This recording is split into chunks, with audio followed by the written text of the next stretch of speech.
사랑하는 우리 성도 여러분, 한 주간도 평안하셨습니까? 아멘. 네, 오늘은 2월의 마지막 날입니다. 아멘. 자, 오늘은 마태복음 13장 3절에서 9절 말씀을 본문으로 살펴보겠습니다. 제가 읽겠습니다. 본문이 좀 길지만, 예수께서 비유로 여러 가지를 저희에게 말씀하여 가라사대, 씨를 뿌리는 자가 뿌리러 나가서 뿌릴새 덜어는 길가에 떨어짐에 새들이 와서 먹어버렸고, 덜어는 흙이 얕은 돌밭에 떨어짐에 흙이 깊지 아니하므로 곧 싹이 나오나 해가 돋은 후에 타져서 뿌리가 없으므로 말랐고, 덜어는 가시떨기 위에 떨어짐에 가시가 자라서 기운을 막았고, 덜어는 좋은 땅에 떨어짐에 혹 100배, 혹 60배, 혹 30배의 결실을 하였느니라. 귀 있는 자는 들으라 하시니라. 아멘. 오늘은 마태복음 13장 3절에서 9절 말씀을 본문으로 네 가지 땅의 비유라는 제목의 말씀을 증거하도록 하겠습니다. 아멘. 자, 벌써 2월의 마지막 날입니다. 봄의 계절이라 할 수 있는 3월이 성큼 이제 다가왔습니다. 이맘때쯤 되면 농촌에서는 참 바쁠 것 같습니다. 물론 제가 농촌에 살면서 농사를 지어보지는 않았기 때문에 농촌의 삶을 잘 알지는 못하지만, 추운 겨울이 지나고 봄을 맞이하게 되는 이때쯤이면 이제 본격적인 농사 준비를 위해서 한창 바빠질 때가 될 것 같습니다. 근데 신앙적으로도 그런 것 같습니다. 우리가 사실 신앙이라는 게 어떤 굴곡이 없이 항상 뜨겁고 충만하게 가면 좋은데, 신앙에서도 가끔 가다 보면 이렇게 정체기 같은 시간이나 슬럼프 같은 시간이 찾아올 때가 있습니다. 그러다 보면 우리가 그래, 내가 조금만 쉬고 이렇게 해야지, 내 다음 달부터, 이제 다음 주부터, 뭐 이제 언제부터 이렇게 해야지라고 생각하는 경우들이 있고, 또 그렇게 하려고 하는 경우들이 있습니다. 근데 농사 같은 경우는 그렇게 쉬었다가 해도 될 수 있겠지만, 신앙적인 면에 있어서는 사실은 지금이 늦었다고 생각할 때, 좀 쉬어야지라고 생각할 때 사실은 정신을 차리는 게 맞는 것 같습니다. 제가 이런 말씀을 드리는 이유는, 저도 이제 어떤 사역을 놓고 한 3년이라는 세월을 지내면서 어떤 세상적인 것에 바빠지고 어떤 일들에 바빠지다 보니까 이제 신앙적이고 영적인 거에 더 집중하지 못하고, 그러다 보면서 항상 핑계를 대죠. 이제 다음 달부터, 이제 다음 조금 상황이 좀 나아지면, 이렇게 하다 보니까 사실 점점점 그 상황이 악화될 뿐이었지, 언제부터 해야지라고 해서 또 그때부터 나아지고 그런 건 아닌 것을 보게 됩니다. 다 이게 사단의 전략이죠. 조금씩 이렇게 식어지게 만들려고 하는 거. 그래서 지금 계절적으로 이제 봄이 다가오고 있기 때문에 농촌 생활에 대한 말씀을 잠깐 드렸지만, 이제 농촌 생활이 한창 바빠지는 이제 그런 시기를 맞았는데, 저와 여러분도 혹여라도 지난 세월 어떤 이유에서든지 잠시 신앙적인 어떤 잠을 자고 있었다면, 좀 쉬고 있는 시간이 있었다면, 이제라도 또 오늘 이 말씀을 통해서라도 다시 한번 깨어나고 또 열심히 또 달려갈 수 있는 또 다짐을 해보는 저와 여러분이 되면 참으로 좋겠습니다. 아멘. 자, 이렇게 농촌에서 농사 준비를 하는 데 있어서 뭐 종자씨도 뭐 준비를 하고 여러 가지 준비를 하겠지만, 그 중에서 가장 중요한 것은 아마 내가 농사 지을 땅, 논이나 밭, 이런 땅의 상태가 아닐까 싶습니다. 농사를 잘 지으려면 여러 가지 조건들이 필요하죠. 하지만 무엇보다도 비옥한 땅에 농사를 지어야 열매도 실하고 그만큼 좋은 결실을 맺을 수가 있기 때문입니다. 똑같은 조건의 씨를 뿌리고 정성을 다해 가꾸어졌다 해도 결국은 어떤 토질의 땅에 씨를 심고 가꾸었느냐에 따라 결과가 달라지기 때문이죠. 신앙생활도 이렇게 씨를 뿌려 농사를 짓는 것에 비유할 수 있습니다. 여러분, 신앙생활이라는 게 그냥 가만히 있으면 성장하는 게 아니죠. 씨를 뿌리고 거기다 거름도 주고 뭐 농약도 치고 이렇게 정성을 다해 물도 대주고 이렇게 하면서 키워서 뿌리를 내리고 열매를 맺는 것처럼, 신앙생활도 그런 과정이 있기 때문에 신앙생활을 이렇게 씨를 뿌려서 농사를 짓는 것에 비유할 수가 있다는 말입니다. 그런데 앞서 말씀드린 것처럼 농사를 어떤 땅에 짓느냐에 따라 다르는 것듯이 신앙 안에서도 이와 비슷한 현상이 일어납니다. 예를 들어서요, 두 사람이 똑같은 날짜에 똑같은 교회에 등록해서 매주 똑같은 말씀을 듣고 또 똑같은 양육과 신앙적인 도움을 받으며 신앙생활을 했다고 하겠습니다. 그렇지만 시간이 지나고 보면 이 둘의 신앙이 똑같이 등록하고 똑같은 말씀을 먹고 똑같이 신앙생활을 했다고 해서 부부라도 마찬가지예요. 했다고 해서 신앙이 똑같이 성장하는 것이 아닌 것을 보게 됩니다. 두 사람의 신앙적인 차이가 있는 것이죠. 농사를 지을 때도 그렇지 않습니까? 똑같이 씨를 뿌렸다 하더라도 다 똑같이 자라는 게 아니라 약간씩의 차이가 있을 수 있고 또 어떤 데서는 크게 차이가 날 수가 있습니다. 저는 그 가장 큰 원인을 바로 그 땅에 있다고 지금 말씀을 드리는 것입니다.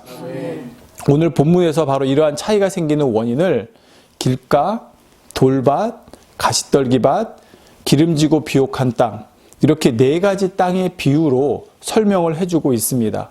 즉 농사를 지을 때 그 결실이 차이가 나는 이유가 이렇게 땅의 차이에서 온다는 것을 지금 말씀드리는 것입니다. 바로 오늘 말씀을 통해서 저와 여러분도 내 신앙은 과연 어떤 밭에 농사 짓고 있는 것인지 스스로 점검해보는 귀한 시간이 되면 좋겠습니다. 그래서 할 수만 있으면 우리 모두가 비옥하고 기름진 땅처럼 정말 주 안에서도 영적으로 100배, 60배, 30배 결실을 맺는 복된 성도님들 모두가 되시기를 기원드립니다. 자, 성도 여러분, 예수님께서는 이 땅에 사역하시는 동안 보이지 않는 영의 세계, 또 영적인 어떤 상황들을 설명해 주시고 깨우쳐 주시기 위해 여러 가지 비유를 사용해 주셨습니다. 심지어는 비유가 아니고는 말씀하지 않으셨다고까지 말씀을 하고 계시죠. 자, 그럼 왜 비유를 들어줄까요? 저도 이제 설교나 말씀을 증거할 때 비유를 들어드리기도 하는데 또 어떤 공부를 가르칠 때도 비유를 들어드리는 경우들이 사람들이 있죠. 그 이유는 뭔가 조금 더 이해하기 쉽게 잘 편하게 그걸 이해하고 받아들이고 깨우칠 수 있도록 비유를 들어드리는 것입니다. 예수님께서도 바로 그런 목적으로 왜? 영의 세계는 보이지 않기 때문에 영적인 거 여러분 믿음이 성장하는 게 사실 우리 안에 보입니까? 사실 우리 겉으로 보여지는 것은 겉으로 드러나는 건데 진짜가 아니에요. 실제로 신앙은 이 속에서 성장하는 거기 때문에 우리가 겉모습만 보고 판단할 수가 없거든요. 근데 어쨌든 신앙은 성장을 합니다. 자, 그럼 이 성장하는 거를 어떻게 설명을 합니까? 바로 이 농사 짓는 거. 씨를 뿌리고 싹이 나고 뿌리 내리고 자라서 열매를 맺는 거. 자, 이렇게 여기에 비유를 들어서 자, 신앙도 이렇게 성장하는 거다라고 말로만이 아니라 농사 짓는 것을 비유해서 설명해 주시는 것처럼 예수님께서는 영적인 세계나 영적인 내용들을 이렇게 비유를 통해서 깨우쳐 주셨다는 말입니다. 그래서 우리가 성경을 읽을 때 물론 처음부터 어떤 읽을 때 뭐 쉽게 이해되지 않는 부분도 있을 수 있죠. 그렇지만 이렇게 비유로 설명하신 부분들도 있기 때문에 얼마든지 내가 마음 먹고 읽으려고 그러면 성령의 조명하신 가운데, 즉 성령이 성경을 읽을 때 도와주세요. 왜? 성경은 성령의 감동한 가운데 기록됐기 때문에 내가 성경을 읽을 마음을 가지고 열심히 보려는 마음을 가지고 성경을 대하면 내 안에 계신 성령께서 왜? 그 성경의 저자이시기 때문에 성령님이 그렇기 때문에 나에게 깨우쳐 주시고 깨우칠 수 있도록 조명해 주신다는 말입니다. 아멘. 자, 오늘 본문 말씀도 그런 비유들 중에 하나인데요. 그런데 이 비유는 당시 사람들이 이 말씀을 듣고 깨우치지를 못했습니다. 그래서 예수님께서는 다시 한번 이 비유를 또 설명해서 풀어주시는 내용이 이어서 나오게 되죠. 근데 중요한 것이 이 비유가 사복음서 중에 세 군데에 기록되어 있다는 것입니다. 마태, 마가, 누가복음.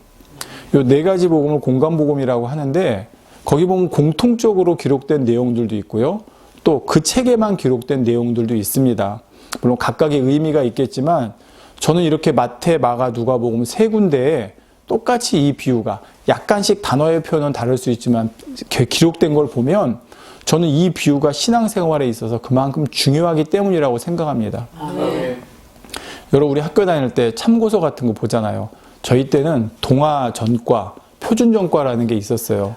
약간씩 좀 다른데 중요한 내용은 두 군데 똑같이 나오거든요. 같은 말씀입니다. 제가 드리는 것이. 이 비유가 중요하기 때문에 우리 신앙생활에서 중요하기 때문에 마태복음에만 적어줘도 되는데 그게 아니라 마가복음에도 누가복음에까지 하나님께서는 기록될 수 있도록 역사하셨다는 것입니다. 그러니 이 비유가 그냥 왜 똑같은 걸 세 군데 똑같이 썼지? 뭐 비슷한 내용인데 라고 생각하지 마시고 왜 이렇게 중요하게 생각하셨는지 오늘 말씀을 통해 깨닫는 저와 여러분이 되었으면 좋겠습니다. 먼저 이 비유에는 공통적으로 등장하는 단어가 있습니다. 씨가 있고 또 밭, 땅이 있습니다. 먼저 씨란 하나님의 말씀을 의미합니다. 자, 씨는 하나님의 말씀입니다. 자, 요 말씀을 풀어놓은 데 보면 이렇게 나와요. 마가복음 4장 14절에도 뿌리는 자는 말씀을 뿌리는 것이라. 즉 씨를 뿌리는 것이 말씀을 뿌리는 것이라 했고요. 이 비유는 이러하니라. 씨는 하나님의 말씀이요. 누가복음 7장 11절에. 그러니까 여기서 씨를 뿌린다는 것은 하나님의 말씀을 뿌리는 것이구나. 그러니까 하나님의 말씀을 여러분 어떻게 뿌려요? 이렇게 뿌려요? 아니죠. 하나님의 말씀이 증거되는 거구나. 하나님의 말씀이 나에게 와서 나에게 선포되는 거구나. 이게 씨를 뿌리는 거구나 라고 여러분 이해하시면 됩니다. 베드로전서 1장 23절에도 이렇게 말씀합니다. 너희가 거듭난 것이 썩어질 씨로 된 것이 아니요 썩지 아니할 씨로 된 것이니. 즉 썩지 아니할 씨가 뭔지가 나옵니다. 하나님의 살아있고 항상 있는 말씀으로 되었느니라. 자, 이렇게 말씀으로 우리가 거듭났다고 말씀하고 있습니다. 물과 성령으로 거듭나야 된다고 그랬죠. 다시 또 말씀드리겠지만 물도 또 하나님의 말씀을 비유해요. 그러니까 하나님의 말씀이 우리가 거듭나는 데 있어서도 너무나 중요한, 우리가 물론 거듭나는 것이 주님의 보혈로 성령 받아서 우리가 거듭나는 거지만 여기서 말씀이라는 것이 또 우리가 거듭나는 데 있어서 빠질 수 없다는 것을 알 수가 있습니다. 다음으로 땅이 나오는데 땅은 사람의 마음을 의미합니다. 성경에 보면 사람의 마음을 땅뿐만 아니라 옷으로도 비유하고 있는 곳이 있어요. 예를 들어 우리가 더러운 옷을 빨아서 깨끗하게 되는 것처럼 우리의 마음도, 물론 우리의 마음을 빨래처럼 빨 수는 없지만 이렇게 비유해 주신 거예요. 우리의 마음도 빨래처럼 빨아서 깨끗하게 만들어야 된다는 비유로 우리 마음을 옷에 비유하기도 하시고요. 또 땅은 황폐하고 묵은 땅을 갈아엎어서 기름지고 좋은 땅을 만드는 것처럼 바로 우리의 단단하고 강팍하고 또 죄악으로 물들어 있는 우리 마음을 개간해서 선한 마음, 주님 닮은 마음으로 만들어야 할 것을 비유로 말씀하시는 것입니다. 구약에도 이렇게 말씀했어요. 호세아 10장 12절에 보면 너희가 자기를 위하여 의를 심고 긍휼을 거두라. 자, 여기서 우리를 위해서 의를 심고 긍휼을 거두래요. 근데 그 거두려면 어떻게 해야 되냐 여기 나옵니다. 지금이 곧 여호와를 찾을 때니 너희 묵은 땅을 기경하라. 마침내 여호와께서 임하사 의를 비처럼 너희에게 내리시리라. 자, 우리에게 의를 심어서 긍휼을 거두라고 말씀하시는데 그러기 위해서 너희 묵은 땅을 기경하래요. 그럼 우리가 의를 심고 긍휼을 거두려면 나 어디 땅이 있으니까 나에게 속한 땅을 가서 이렇게 기경하라? 그게 아니에요. 여기서 말씀하신 묵은 땅이 바로 내 마음을 말하는 것입니다. 우리의 묵은 마음, 단단한 마음, 강팍한 마음, 악한 마음을 기경하라. 갈아엎고 새로 만들라는 거죠. 그렇게 할 때 여호와께서 의를 비처럼 우리에게 내려주셔서 그래서 거기서 싹이 나고 자라 우리가 열매를 거둘 수 있게 해주신다는 것입니다. 성도 여러분, 우리가 신앙생활을 시작하게 되면 주님의 보혈의 공로로 말미암아 지난날의 모든 죄를 사함 받습니다.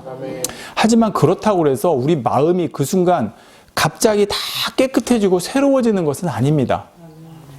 물론 순간적으로 마음이 완전히 깨끗해진 것처럼 느낄 수 있죠. 하지만 사실 마음 안에는 여러 가지 죄악들은 여전히 남아있는 상태가 됩니다. 그럼 왜 그 순간 나는 마치 새 사람이 된 것처럼 느껴질까요? 또 새 사람이 되는 것처럼 보이는 사람이 있을까요? 물론 여러분 순간 주님 만나고 은혜 받고 그 순간에 돌변해서 변화 없이 가는 사람도 있어요. 근데 참 드물어요, 그런 사람들은. 근데 그런 사람들은 이제 중심이 좋다고 그러죠. 정말 평소에 진리는 몰랐지만 진리를 알면 정말 단번에 사도 바울처럼 변할 수 있는 그런 중심을 가진 분들이 그런 경우고, 사실 저와 여러분처럼 평범한 대부분의 사람들은 주님 만나고 그 순간은 성령의 충만함과 은혜 가운데 또 힘을 받아서 변화되고, 물론 또 변화된 것처럼 느껴지지만 아직은 우리 마음에 죄악이 있기 때문에 이후로도 성령의 도우심 가운데 우리 안에 이러한 죄악들을 하나하나 벗어나가는 신앙생활을 그때부터 시작하는 것입니다. 아멘. 자, 이때 바로 필요한 것이 하나님의 말씀이라는 것이죠.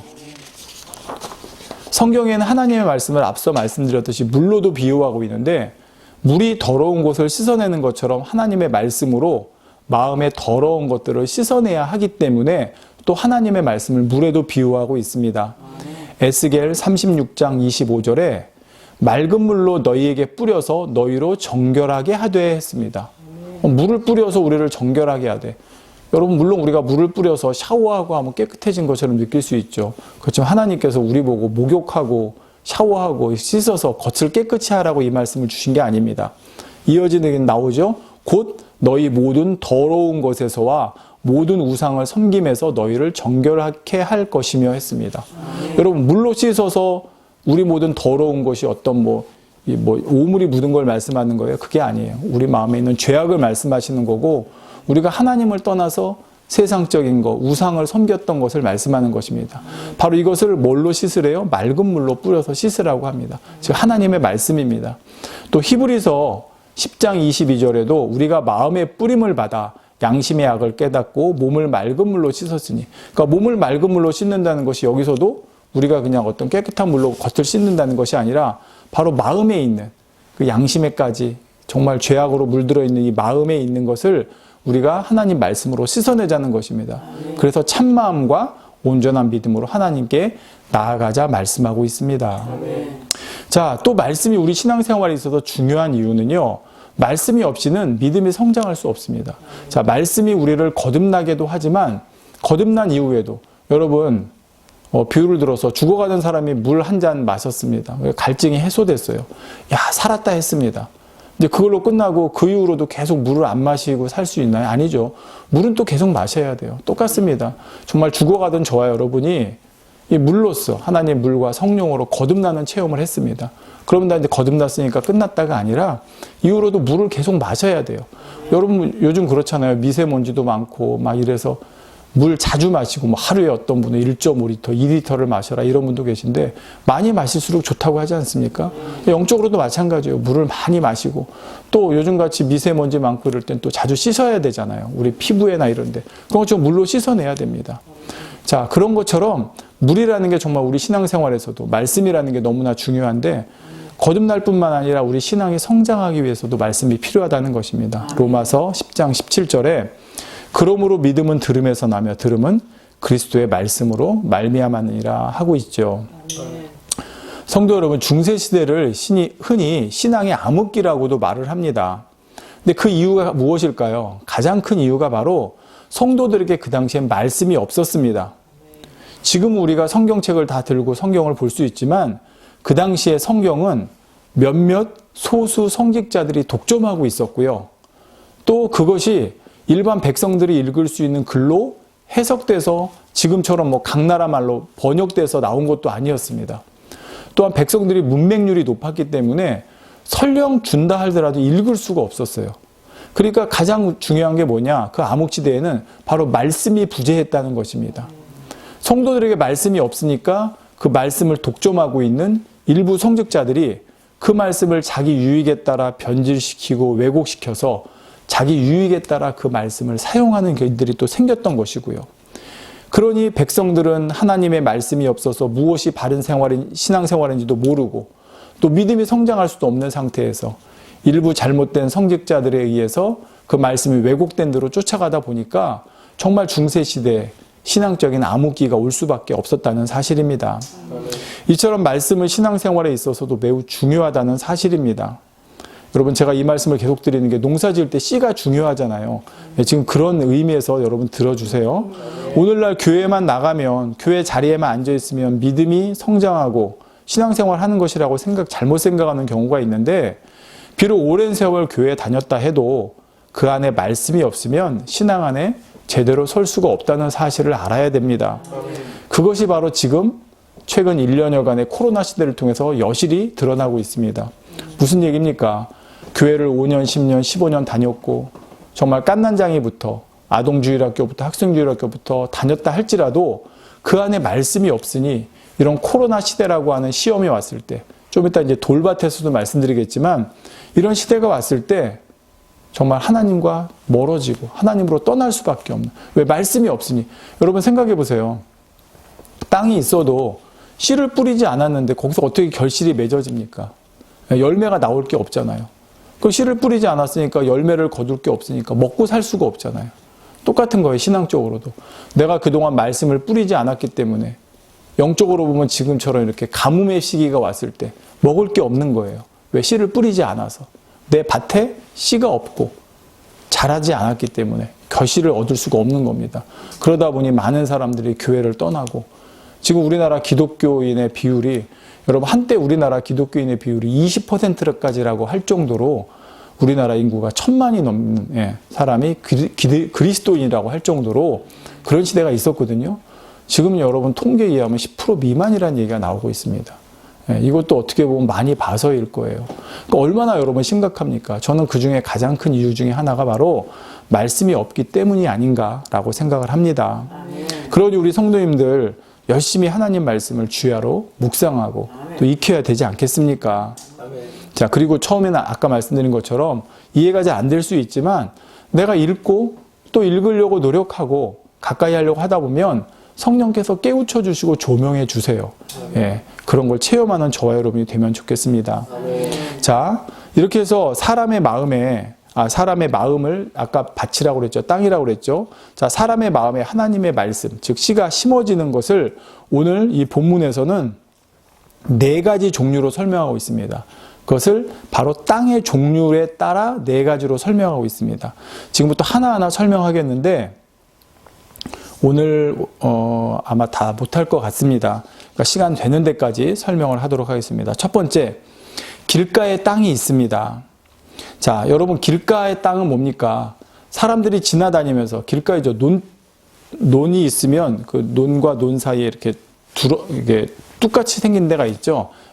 거기는 씨를 심는 땅이 아니잖아요. 사람들이 밟고 다니는 땅이잖아요. 자, 거기를 길가 땅이라고 합니다.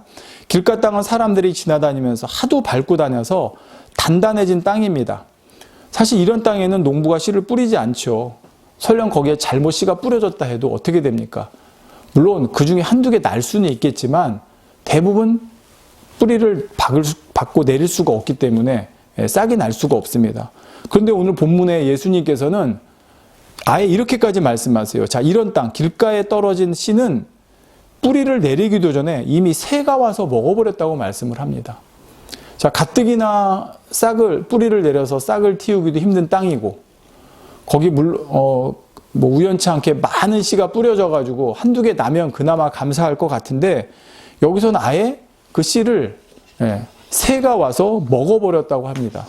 그러니 이런 땅은 아예 하나님 말씀이 떨어져도 어떤 싹이 날 거라고 뿌리를 내릴 거라고 전혀 기대할 수가 없는 땅을 지금 말씀하고 있는 것입니다. 자, 어떤 사람이 이런 길가의 땅과 같은 마음을 가졌다고 할 수 있을까요? 자, 아무리 복음을 드려도 받아들이지 않는 사람, 그런 경우 있죠. 아무리 복음을 전해도 받아들이지 않는 사람이 있고, 또 교회에 다니지만 정작 마음에서는 주님을 구세주로 영접하지 못한 사람, 그러니까 교회 5년 10년 가서 자리에는 앉아있지만 마음의 예수님을 구세주로 전혀 받아들이지 못한 사람이 있습니다. 또 교회에 왔다 갔다 하지만 본인은 구세주로 믿는다고 하면서 왔다 갔다 하지만 전혀 말씀이 귀에 들어오지 않는 사람, 사실 이런 사람들이 전부 영적으로 보면 길가와 같은 그런 마음을 가졌다고 할 수 있습니다. 자, 그런데 오늘 제가 말씀드리려고 하는 길가와 같은 마음을 가진 경우는 그런 경우보다는, 자, 어떤 경우냐? 분명히 나는 주님을 영접하고, 자, 지금 앞에 말씀드린 거는 사실 어떻게 보면 신앙생활을 안 하는 사람이라고 할 수 있어요.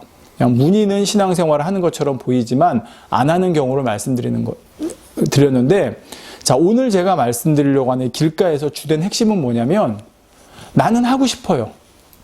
나는 주님을 영접했고 교회에 다니고 말씀도 들으려고 해요. 나도 천국과 지옥이 있다는 걸 알기 때문에, 아니 지옥이 무서워서라도 천국에 가고 싶어서라도 나도 그렇게 하고 싶어요. 그런데 그게 안 되는 사람들이 있어요. 자, 앞에 말씀드린 분들은 뭐 아무리 복음을 들어도 받아들이지 않는 사람, 또 교회는 나간다고 하지만 정작 마음에서는 주님을 영접하지 않는 사람, 또 교회 왔다 갔다 하지만 말씀 들으려고 아예 마음에서부터 말씀을 들으려고도 하지 않는 사람, 이런 경우들은 이것도 물론 길가밭인데 이런 경우는 조금 제껴두고 오늘 말씀드리려는 경우는 난 분명히 주님 영접했고 교회 다니고 있고 말씀도 듣고 싶고 나도 변화되고 싶은데 안 되는 사람들이 있습니다. 자, 그 중에서도 어떤 경우냐? 세상에서 너무나 이런저런 풍파를 겪으면서 마음이 굳어지고 단단해지고 강팍해져 버린 상태에 있는 사람들. 자, 이런 분들을 제가 오늘 말씀드리려는 거예요. 자, 오늘 이 말씀의 핵심은 뭐냐면 나는 하고 싶은데 안 되는 경우를 좀 이렇게 도와드리고 싶어서 이 말씀을 드리는 거거든요. 가끔 보면 그런 분들이 있어요. 나도 교회 나가서 잘하고 싶은데 난 안 돼요, 그게. 그 이유 중에 여러 가지가 있겠지만 오늘은 주님을 영접하기 전에 아니면 주님을 영접했다고는 하지만 세상에서 이런저런 풍파 속에서 너무 마음이 단단하게 굳어져 버리고 강팍해져서 하나님의 말씀이 들어오지 못하는 경우가 있습니다. 이런 경우는 본인도 얼마나 답답하겠어요. 그러니까 맨날 이런 분들은 스스로 정죄감 가운데 좌절하고 낭망해요. 그래, 나는 길가야. 나는 안 돼. 나는 포기해야 돼. 이렇게 막 좌절감에 빠지는 경우가 있거든요. 그 옆에서 보는 사람도 답답하겠죠. 그렇지만 포기해서는 안 되기 때문에 이 말씀을 드리는 겁니다. 자, 이렇게 나는 변화되고 싶고 말씀대로 살고도 싶고 어떻게든 나도 말씀이 좀 믿어졌으면 좋겠고 하는데 그게 안 되는 경우예요. 물론 이런 사람도 처음에 주님 영접해서 순간 변화된 것처럼 볼 수가 있습니다.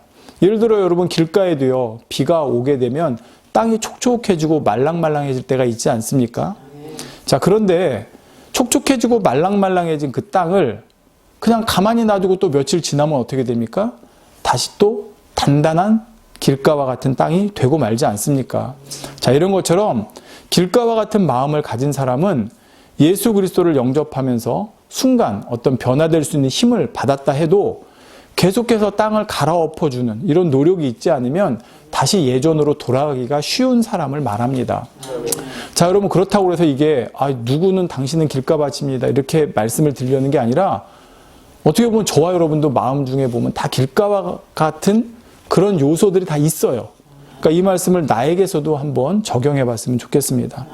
그래서 바로 길가와 같은 마음을 가진 사람은 더 은혜의 자리에도 많이 나가야 되고요. 은혜의 담비를 많이, 여러분 땅이 일단 굳어지려면 비가 좀 많이 와야 되지 않겠습니까? 굳어진 땅이 풀어지려면 은혜의 자리에도 많이 나가야 되고 또 은혜 받았을 때 성령의 능력으로 어떻게든 이 마음을 갈아엎으려고 더 노력을 해야 되는 그런 밭을 가진 사람의 유형이라고 할 수 있겠습니다.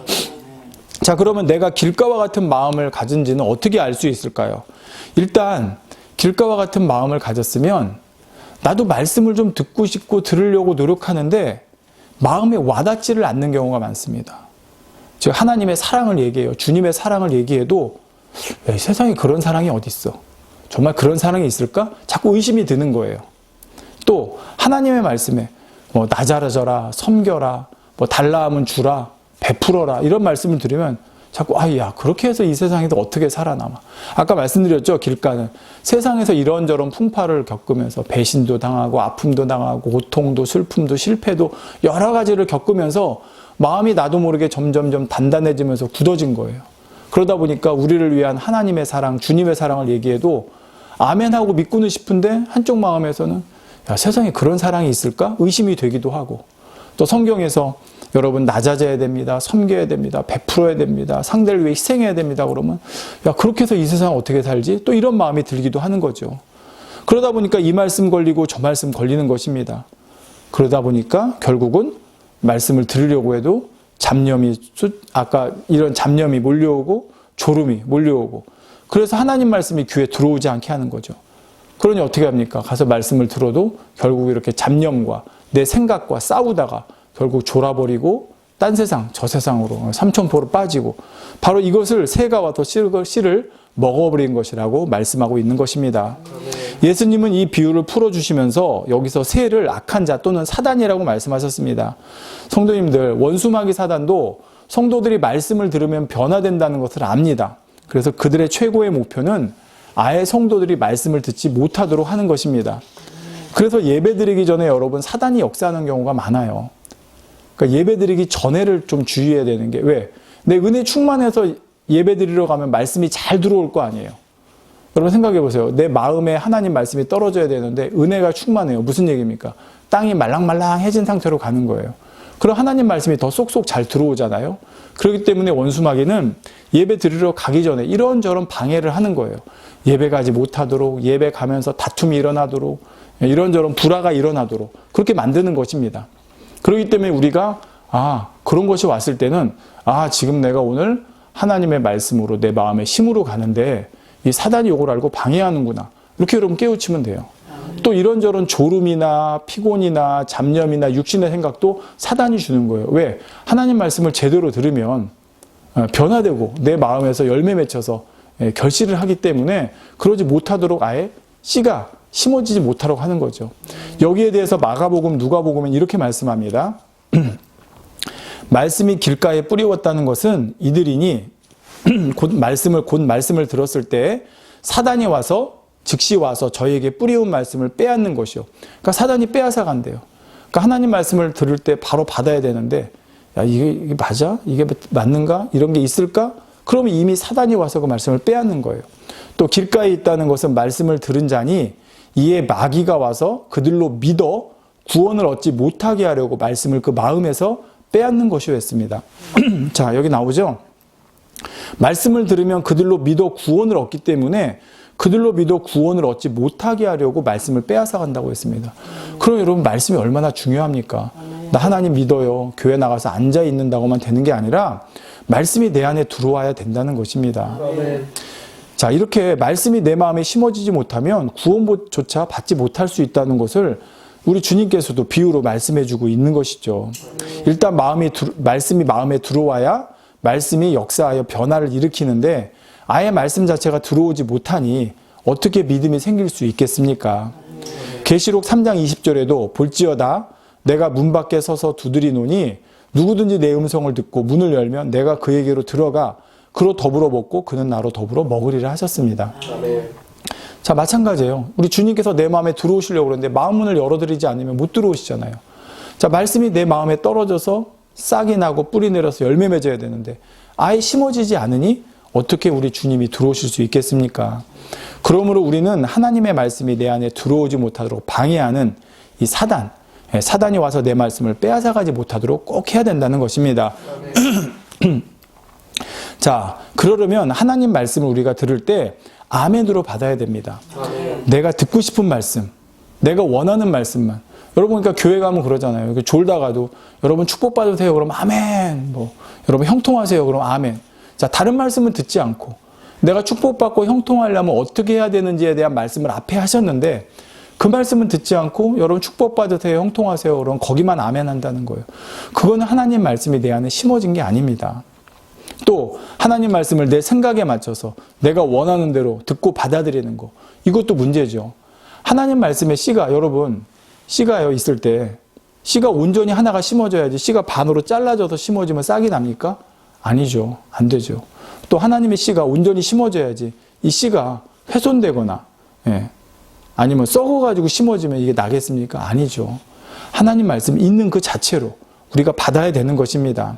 사단은 어떻게든 우리가 하나님 말씀이 믿어지지 않고 의심되도록 하려고 합니다. 또 하나님 말씀을 내 생각과 내 기준에 맞춰서 판단하고 거부하도록 만들려고 하죠. 또 졸음과 잡념으로 빠지게 하려고 하고요. 따라서 우리는 하나님 말씀이 내 안에 들어올 수 있도록 오직 아멘으로 받아야 되는 것입니다. 자, 물론 여러분 하나님 말씀을 들을 때 영적으로 분별해야 되는 경우도 있습니다. 보통 그런 데 있죠. 좀 이렇게 잘못된 교회들에서 하나님 말씀 무조건 아멘으로 받으라고 해야 된다고 막 가르쳐 놓고 이상한 말씀까지 말씀을 이상하게 해석해서 그 말씀까지 아멘으로 받게 해서 사람들을 미혹하는 경우가 있기 때문에 하나님 말씀을 들을 때 우리가 영적으로 분별하는 것도 물론 필요합니다. 오늘날 영적으로 점점 더 혼탁해져 가고 있기 때문에 무엇이 정말 하나님 말씀이고 하나님의 뜻인지 분별하는 것이 더욱더 필요한 때이기도 하죠. 그러나 제가 지금 이 말씀을 드리는 것은 그보다 더 중요한 게 뭐냐면 아예 성도들에게 말씀이 없는 것이 더 문제라는 것입니다. 사실 성도들에게 말씀이 있으면요, 잘못된 말씀을 분별할 수 있는 기준도 성령께서 깨우쳐 주십니다. 그런데 아예 말씀이 없기 때문에 문제가 되는 것이죠. 물론 여러분 말씀이 많아도 문제가 되는 경우가 있습니다. 말씀이 많아도요. 어떤 경우요? 내가 영적인 욕심이나 교만 가운데 그 말씀을 받을 때 그때는 말씀이 많아도 그게 영적으로 나를 교만하게 만들어서 멸망으로 끌어가는 경우가 생길 수가 있습니다. 자, 이건 이제 나중에 다시 한번 기회가 되면 설명을 드리기로 하고요. 어쨌든 우리가 말씀이 없기 때문에, 말씀이 모르기 때문에 원수마귀 사단의 표적이 될 수 있는 것이죠. 그래서 원수마귀는 어떻게든 말씀이 우리 안에 심어지지 못하도록, 말씀이 떨어지기 무섭게 새가 와서 먹어버리는 것처럼 말씀을 빼앗아 간다는 것입니다. 그렇다고 하나님 말씀에 아멘하지 못하는 모든 사람이 다 길가와 같은 마음을 가졌다는 말이 아닙니다. 사람마다 어느 정도 마음 안에는 길가가 있습니다. 저도 있어요. 예. 조금인 줄 알았더니 또 어떻게 또 보니까 참 많은, 저에게도 길가와 같은 마음이 있는 것을 저도 깨달았습니다. 그런 길가의 비중이 많은 사람이 있고 적은 사람이 있을 수 있죠. 길가와 같은 마음이 전혀 없으면 좋겠지만 오늘날 같이 악한 세상을 살아가다 보면 얼마든지 이런 길가와 같은 마음이 주님 영접하기 이전에도 또 주님 영접하고 신앙생활을 하면서도 여전히 내 마음에 존재할 수가 있다는 것입니다.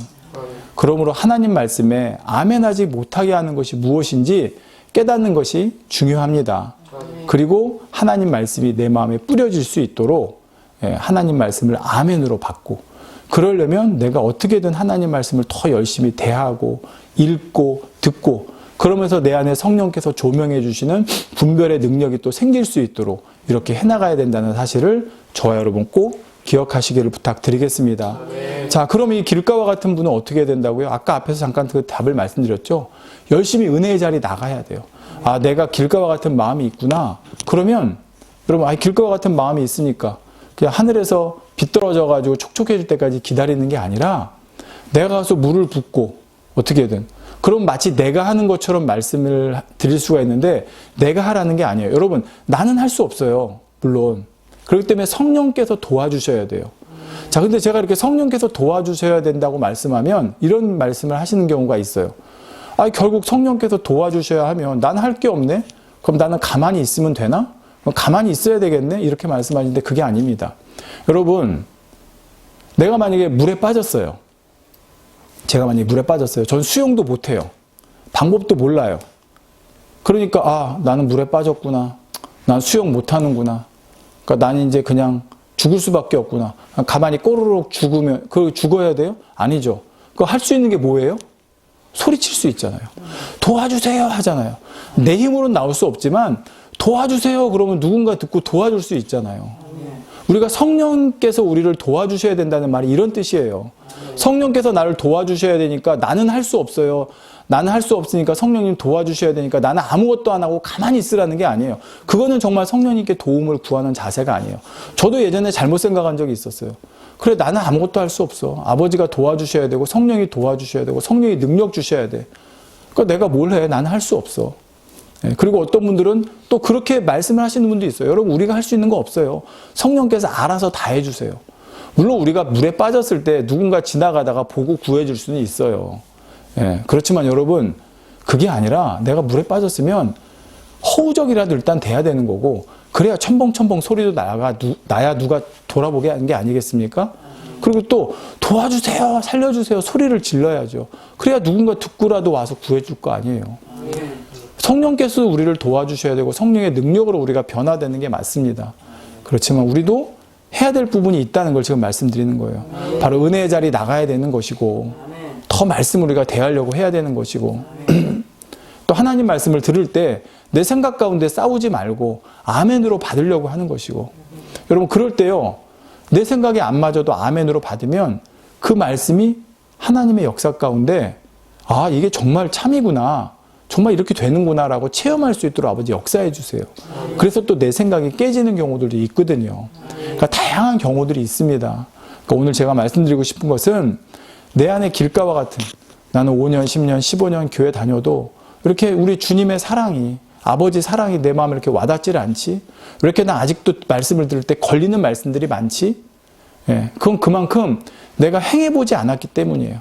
내가 그 말씀대로 살아보지 않았기 때문이에요. 내가 그렇게 살려고 이렇게 행해보면 이 말씀이 참이구나 라고 깨닫게 된다는 사실입니다. 체험적으로 내가 체득하게 된다는 사실입니다.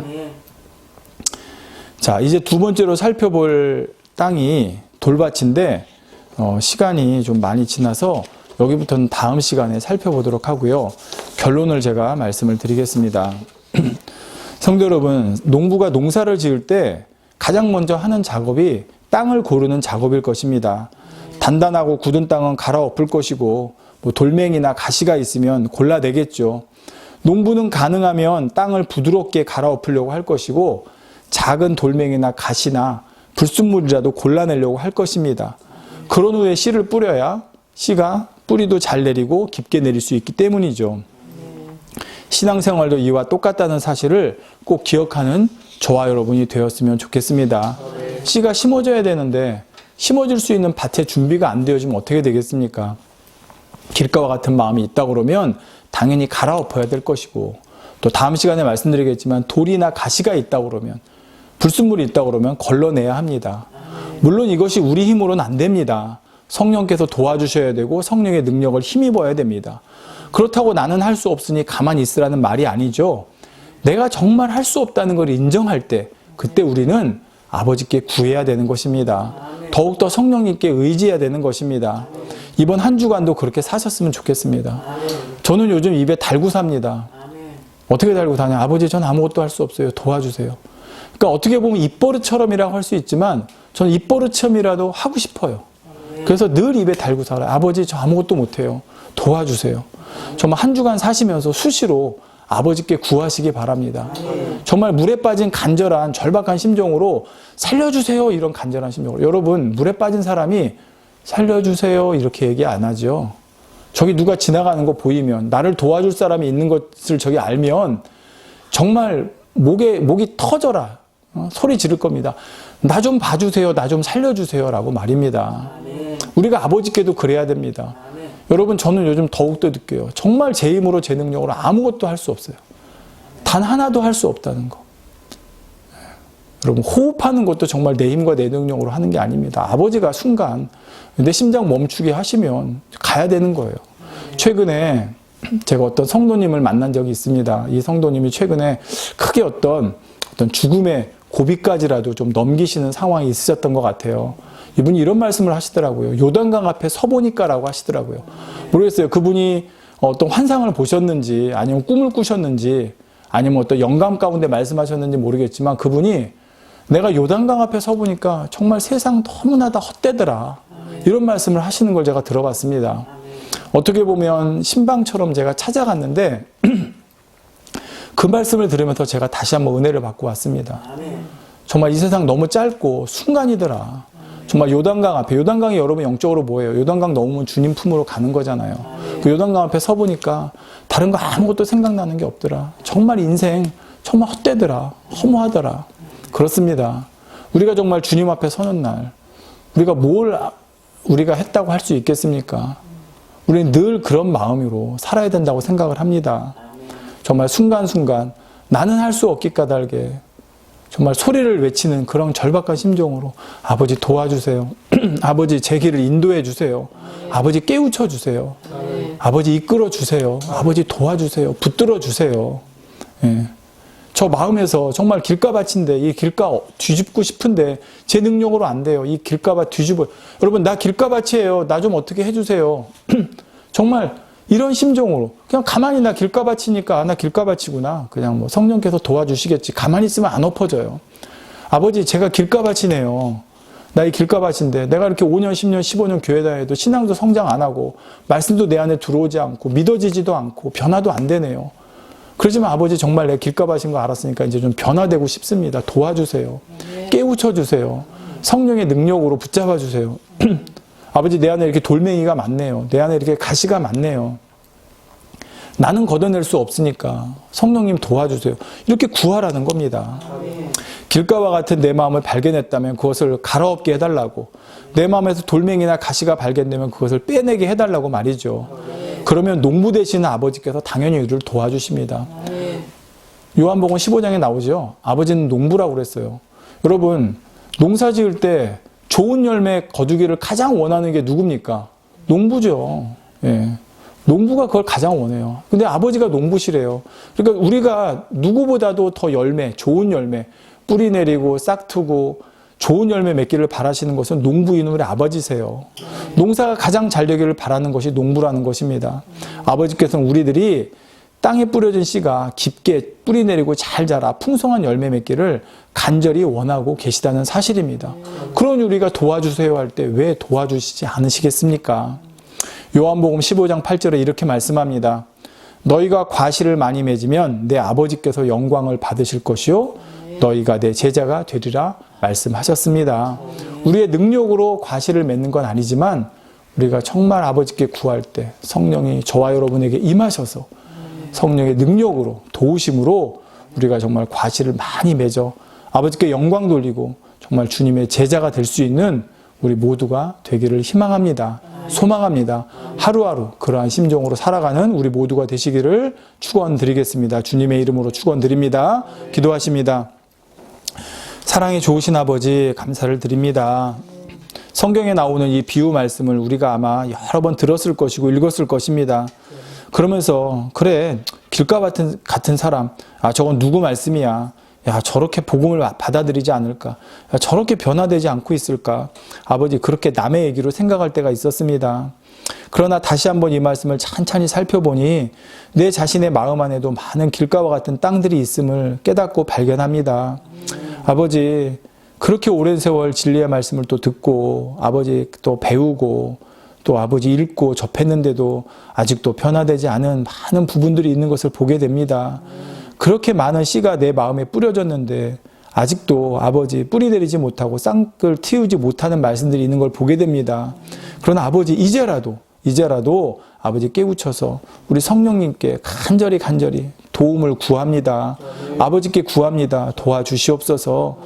우리의 힘으로 우리의 능력으로 안 되길 까닭에 성령님 도와주셔서 이제 그동안 우리 마음에 뿌려졌던 많은 씨앗이 있지 않습니까?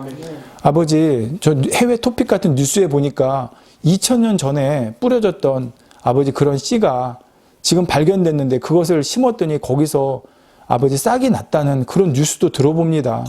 우리가 지금까지 얼마나 많은 하나님 말씀을 들었습니까? 물론 그 중에는 사단이 와서 먹어버린 말씀도 있겠지만 아직 내 마음 한편에 내 마음 구석구석 곳곳에 아버지 아직 싹은 틔우지 못했지만 아버지 떨어져 있는 분명히 하나님 말씀이 있을 것입니다. 아버지 그러한 말씀들이 이제는 땅을 갈아엎고 거기 아버지가 주시는 비가 은혜의 비가 내려서 이제는 그 씨들이 아버지 뿌리 내리고 싹을 거둘 수 있는 우리 모두가 될 수 있도록 도와주시옵소서. 그래서 우리 마음이 정말 우리 주님의 은혜 가운데 촉촉해지고 말랑말랑해져서 뿌리를 깊게 내린 거기서로부터 많은 열매를 맺어 아버지께 영광 돌리는 삶이 될 수 있기를 원합니다. 시간 순간 우리 아버지께 구합니다. 아버지 정말 살려달라는 간절한 심정으로 구합니다. 도와주시고 붙들어 주시고 은혜 주시고 능력 주시고 성령의 역사 가운데 우리를 인도해 주시옵소서. 아버지가 어찌 우리의 외침을 우리의 간구를 외면하시겠습니까? 아버지 그러한 좋으신 아버지를 믿고 구합니다. 이번 한 주간도 아버지 이제 내일부터 시작되는 3월 한 달도 그러한 아버지 은혜 가운데 충만하게 풍성하게 살아가는 우리 모두가 되게 도와주시옵소서. 아버지 요단강 앞에 섰을 때 모든 것이 다 헛되고 무익하다는 것을 아버지 다시 한번 또 그 성도님들의 입술을 통해 들었습니다. 머리로만 아는 것이 아니라 정말 헛되고 헛된 이 세상 것이 아닌 정말 영적으로 우리 마음에 아버지 말씀을 심어서 그 말씀이 싹이 나고 자라 우리 주님 마음 닮은 아버지의 귀한 자녀들 모두가 될 수 있도록 도와주시옵소서. 그것 가지고 주님 앞에 설 수 있는 우리 모두가 되기를 원합니다. 우리 주 예수 그리스도의 이름으로 기도하옵나이다. 아멘.